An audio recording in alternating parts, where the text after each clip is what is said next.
Bonjour, bienvenue encore dans Info Utile Jëm Kanam. Quel conseil pour celui qui est en école d'ingénieur ou à l'université?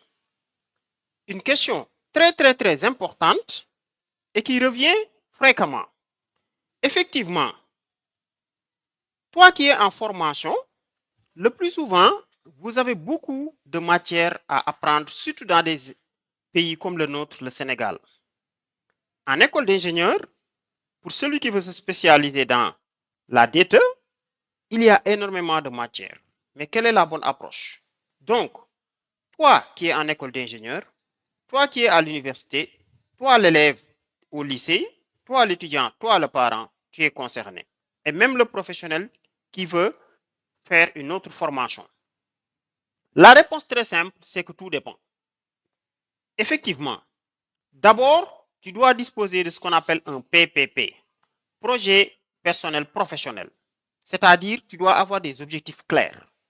Certains peuvent dire, c'est quoi un PPP? Très simple, rendez-vous dans notre chaîne Info Utile Jëm Kanam, cliquez dans Playlist ou bien dans Vidéo. Nous avons fait énormément de vidéos pour vous expliquer c'est quoi le PPP. En résumé, le PPP c'est quoi? Toi qui es en école d'ingénieur, supposons dans le monde de la science des données, comme exemple. Qui es-tu? Tu as quoi? Que veux-tu? Tu es dans quel environnement? Quels sont tes objectifs à court, moyen et long terme?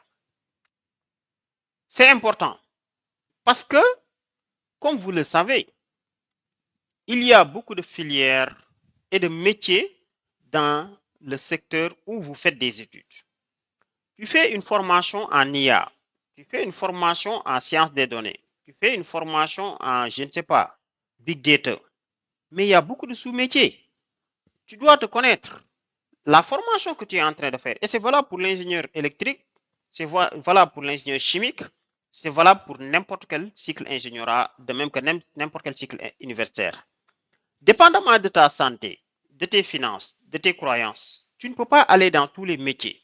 Tu ne peux pas faire n'importe quel type de formation et il y a des dizaines et des dizaines de possibilités. OK? Comme nous allons le voir, il y a beaucoup de métiers, mais lequel tu veux prendre? Quel chemin tu veux prendre? Lesquels?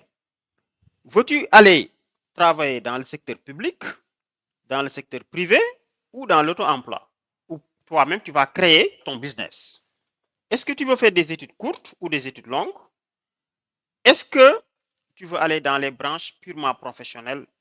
Et quelle est la réalité de ton marché? Pour vous permettre de mieux comprendre cette question, sachez que une fois que votre formation est terminée, il y a plusieurs moyens de gagner de l'argent. Il n'y a pas que l'emploi salarié, comme le pensent beaucoup. Mais vous pouvez aussi faire du freelance, de l'entrepreneuriat et de l'investissement. Et ça tout de suite. Pour mieux comprendre, prenons l'exemple d'un étudiant en ingénierat data. Ça peut être sciences des données, statistiques, informatique, IA, ainsi de suite.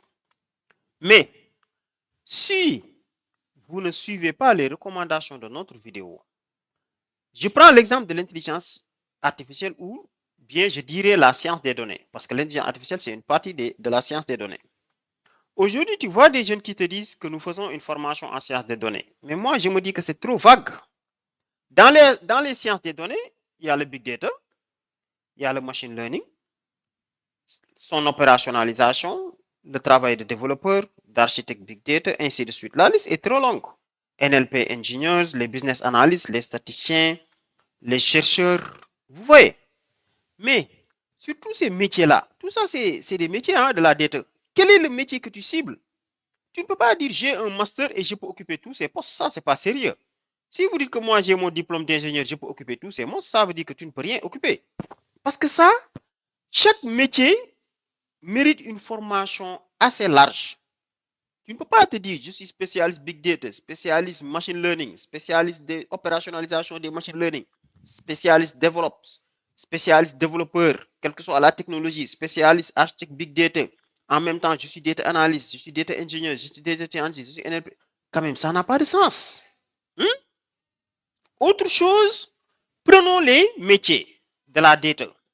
Il y a la partie analyse de données, apprentissage automatique, big data, visualisation des données. Vous voyez, tout ça, c'est des sous-secteurs de la science des données. Donc, toi qui es en train de faire une formation, j'ai pris l'exemple dans la science des données, mais ça va là partout, en santé, dans l'environnement, tout. La manière dont nos écoles enseignent, c'est pas bien. Pendant que l'école va t'enseigner toutes ces matières, ce serait bon que tu identifies un, deux ou trois, et toi, tu te spécialises dans ça. Quand tu te spécialises dans ces trois, ça peut être un, deux, trois, jusqu'à quatre, jusqu'à cinq, je dirais. Mais moi, j'aurais recommandé un ou deux. L'avantage, c'est que tu vas concentrer tous tes efforts là-bas. Vu qu'à l'école, ils vont vous enseigner tout ça, toi, tu prends les deux où tu veux être un spécialiste et tu accélères. Je donne un exemple. Pourquoi donc, vous voyez pourquoi je vous disais que la réponse dépend. La réponse à cette question n'est pas unique. Celui qui veut monter une entreprise dans le monde de la data science pour être un entrepreneur n'a pas les mêmes objectifs que celui qui veut devenir un grand freelance, pour un grand consultant spécialiste d'un domaine spécifique de la science des données pour se faire de l'argent.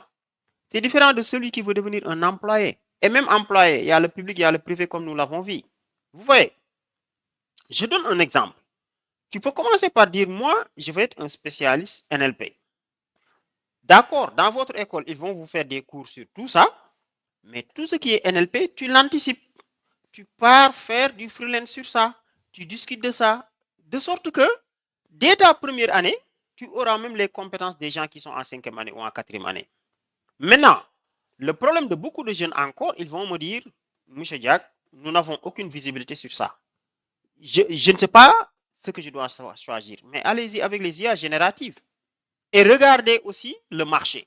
Ça ne sert à rien de choisir à être un spécialiste en NLP, Natural Language Processing, alors que la demande n'est pas élevée. Vous voyez? Donc tout ça, ça joue.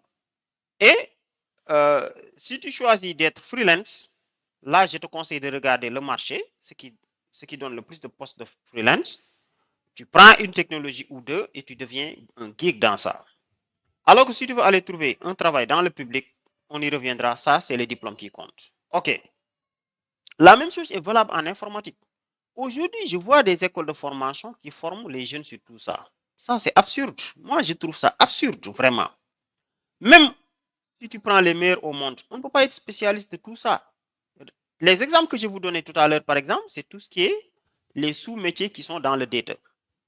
Donc, même si l'école fait l'erreur de vous enseigner tout ça, moi, ce que je vous conseille, prenez ça et accélérez. Je donne un exemple. Donc, j'espère que vous avez bien compris.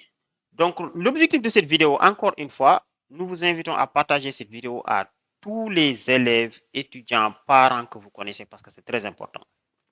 Avant de choisir une filière, donc, pendant que ta formation a commencé, tu dois savoir quel métier je peux occuper dans l'avenir après ma formation. Dire que j'ai un master en IA, selon moi, ça ne veut pas dire grand-chose. Dire que j'ai un master en informatique, moi, je pense que ça ne sonne pas bien. Ça ne veut pas dire grand-chose. Parce que dire que tu as un master en IA, ça veut à peu près dire que, ou bien tu as un master en data science, ça veut dire que tu peux occuper tous ces postes. Mais ça, c'est absurde. Hein? L'idéal est que tu te présentes devant l'entreprise et là, tu diminues tes chances. Si tu te présentes devant une entreprise en disant j'ai un diplôme d'ingénieur en IA ou diplôme d'ingénieur en sciences de données, tes chances sont minimes par rapport à celui qui dit moi je suis ingénieur, mais je suis spécialisé dans l'analyse des données. Je viens postuler comme data analyst. Là, on sait là où tu vas. Celui qui dit je viens postuler en tant que machine learning engineer, on sait que toi, tu as fait focus sur le machine learning et tu es excellent dans ça. C'est mieux que de dire je suis ingénieur informaticien ou statisticien ou, je ne sais pas, ingénieur de la science des données. Donc, identifie un, deux ou trois métiers et fais focus sur ça. Maintenant, si tu les identifies, il y a beaucoup de choses à faire. Nous vous ferons d'autres vidéos. Il est possible que tu aies des possibilités de faire des concours ou des formations dans d'autres universités. Ça, il faut les connaître tout de suite. Est-ce que je vais faire en parallèle une autre formation, oui ou non? Une fois que vous avez choisi votre voie, moi, je vous conseille de faire focus. Je donne un exemple. Bon, j'aime bien le NLP, c'est pourquoi j'ai le... Celui qui dit, moi, je veux être un business analyst, tu fais une formation en informatique ou en data science, mais puisque tu as choisi de te spécialiser en business analyst, s'il y a des formations courtes en business analyst, va participer. Des formations de une semaine, 2 semaines. Mais le danger, c'est de s'inscrire à n'importe quelle formation. Beaucoup de jeunes font cette erreur. Moi, je vous le déconseille, ça va vous disperser. Faites focus. Vous devez faire focus. Sinon, ça ne servira pas à grand-chose. Est-ce que je vais essayer des choses dans le freelance ou dans l'entrepreneuriat pendant que je fais ma formation? Oui ou non? Si tu veux aller dans la fonction publique, moi, je t'invite à aller dans le freelance et dans l'entrepreneuriat. Ça vous permet de mieux maîtriser ce que vous apprenez à l'école. Donc, là où tu veux te spécialiser, tu dois aller beaucoup plus vite que l'école. Et le meilleur moyen de mieux pratiquer, c'est de chercher des postes en freelance. Dans un premier temps, tu peux le faire gratuitement. Par exemple, si tu peux être un spécialiste NLP spécialisé dans les chatbots, commence à concevoir des chatbots gratuitement pour les gens. Fais-toi un carnet d'adresses, va dans les sites freelance, inscris-toi et commence à réaliser des chatbots. Tu vas finir par apprendre énormément de choses. Peut-être même que le cours de NLP, vous ne le ferez pas en première année. Peut-être vous le ferez en troisième année, ainsi de suite. Vous voyez? Et voilà pourquoi je pense que les écoles doivent se spécialiser. Allez vous inscrire sur LinkedIn, le réseau des professionnels, et rejoignez les différentes communautés, que ce soit les communautés de développeurs, de data scientists, ainsi de suite. Et posez-vous la question, dès que vous regardez ma vidéo, comment faire pour ne pas chômer après mes études? Donc, récemment, nous venons de publier un livre qui vous donne toutes ces clés, étape par étape, tout un guide pour vous permettre d'avoir un PPP. Mais tant que vous n'avez pas un projet professionnel personnel, ne démarrez pas une formation.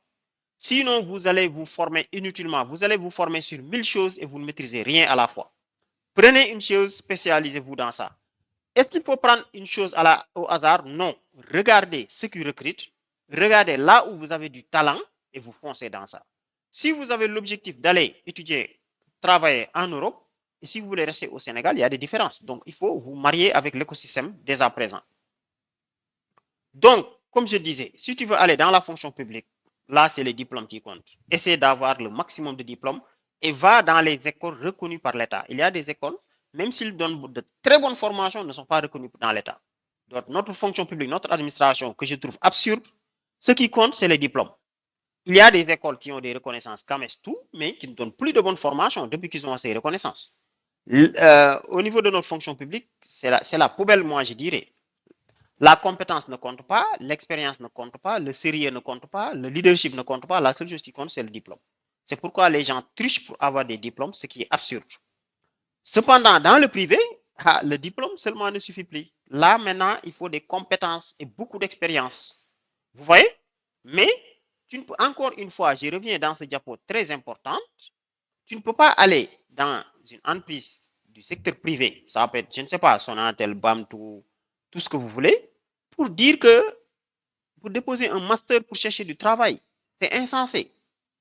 Ça diminue tes chances. Tu veux avoir une chance, tu déposes en tant que NLP ingénieur, ou bien en tant que BI analyst, ou bien en tant que chercheur, en tant que, je ne sais pas. Vous voyez? Donc, ça, vous devez faire cette option.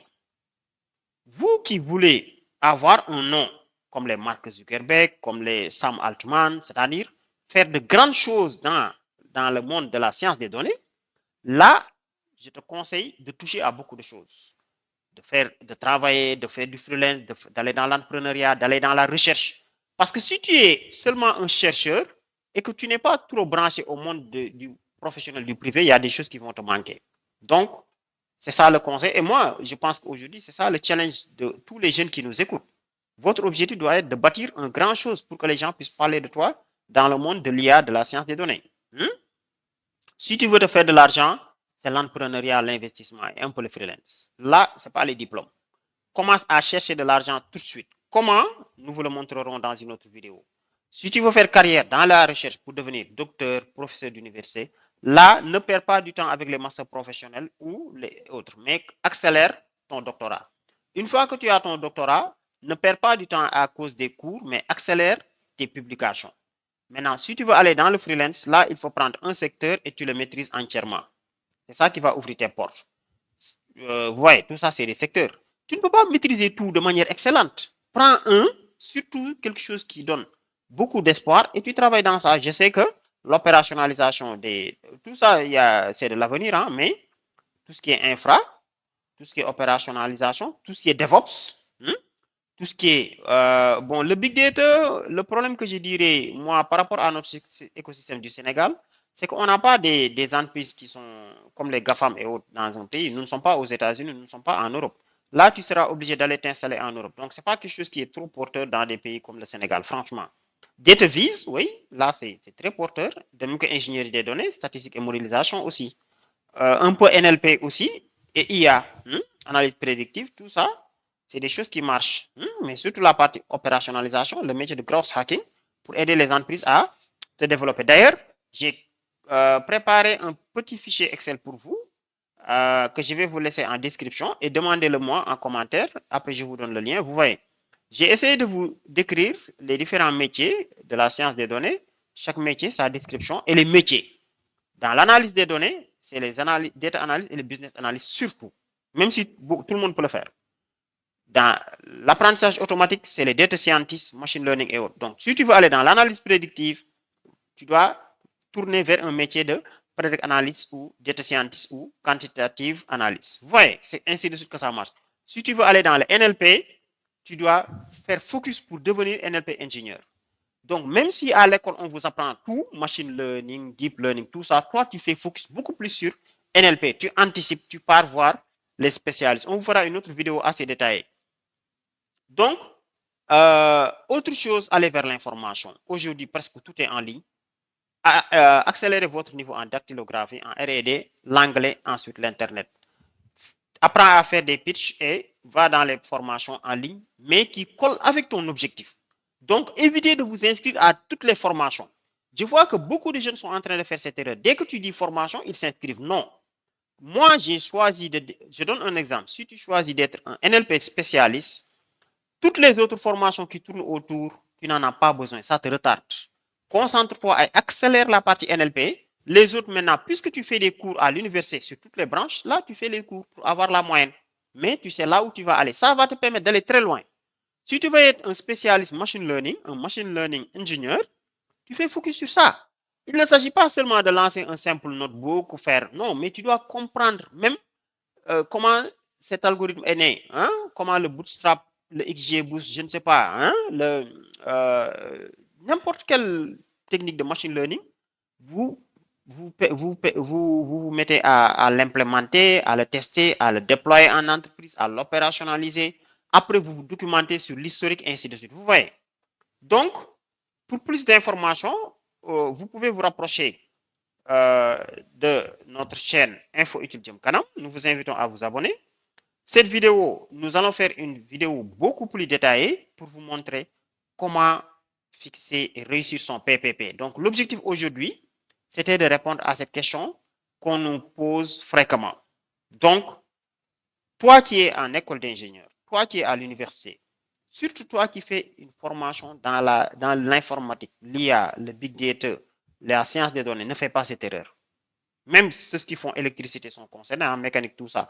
Les écoles forment très mal leurs ingénieurs et leurs techniciens au Sénégal parce qu'ils veulent les former sur 1000 branches en même temps. Toi, identifie là où tu veux aller. Identifie 1, 2 ou 3 ou je ne sais pas, 4.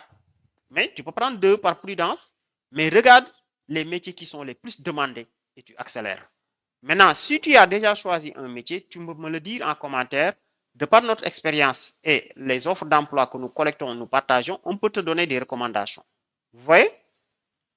Dans la chaîne Info Utile Jëm Kanam, ce ne sont pas seulement des informations comme celle-ci, mais tout ce qui est orientation scolaire professionnelle, des formations dans l'entrepreneuriat, l'investissement, des techniques pour réussir son mémoire, des techniques sur la santé, l'environnement, le transport, bref, tout ce qui permet d'aller vite et de valoriser son temps quand on est dans l'Internet. Donc, c'est un peu tout ce qu'on voulait partager avec vous pour la vidéo d'aujourd'hui. Partagez cette vidéo massivement avec toutes les personnes que vous connaissez, surtout les élèves et les étudiants. Sur ce, on vous dit merci les amis, à la prochaine et bye.